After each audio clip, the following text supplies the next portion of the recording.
Hello, this is Sue Pike with an outline for my subject of money and medicine. This is for Aspen University class CIS 450, the Informatics and Healthcare class. My outline begins with an introduction to this titled Money and Medicine. So I'm focusing on the financial um, obstacles that our patients face. As nurses, we are not only educating, teaching, and providing treatments, but we're also acting as advocates for our patients in financial challenges as they try to um, seek treatment. The first group of or paragraph will include insurance denials, focusing on a lady by the name of Lori Todd, who is uh, titled The Insurance Warrior. She faced some battles in getting her health care covered, managed to work through denial, and then has gone on to help other patients encourage their insurance coverage to cover whatever medical needs they have. My own personal story includes a home birth of my last child. We had Medica health coverage, which would have covered more than $10,000 if I had a hospital birth, but they did deny my first request for um, reimbursement of a $1,500 prenatal delivery and postnatal care. With a single letter, I was able to get that um, medical expense covered. Our second focus in this paper will be and presentation will be reducing medication costs. One of the ways that can happen is through utilizing generic drugs. However, some generic drugs have increased in price. They're more expensive than name brand drugs. So just looking at that whole field, some of the reasons that costs have gone so high.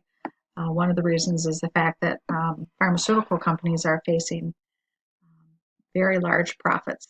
The drive towards competition in that market has sort of backfired with um, competition not truly bringing down the medication cost and pharmaceutical uh, companies not truly having anybody to say how much money they can make or setting limits in profits that they can make.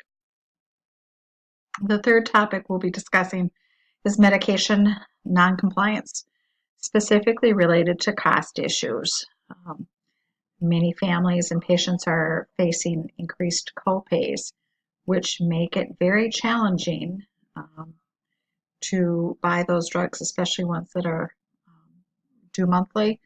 Um, so, addressing how we as nurses can identify noncompliance related to financial concerns. Um, and then also advocating for alternative solutions. Can we look at a generic drug? Um, can we actually get rid of some medications? Always a vital part of nursing assessment is going through a thorough medication list and assessing true needs. Are we just treating side effects of other medications? And again, looking at generic drugs. Um, our fourth topic, we'll be talking about Medicare expenses.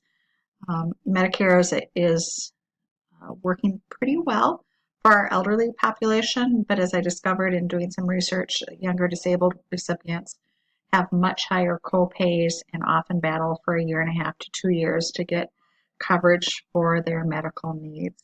Um, Medicare often does not pay for treatments or medications that aren't showing improvement in our Medicare patient population.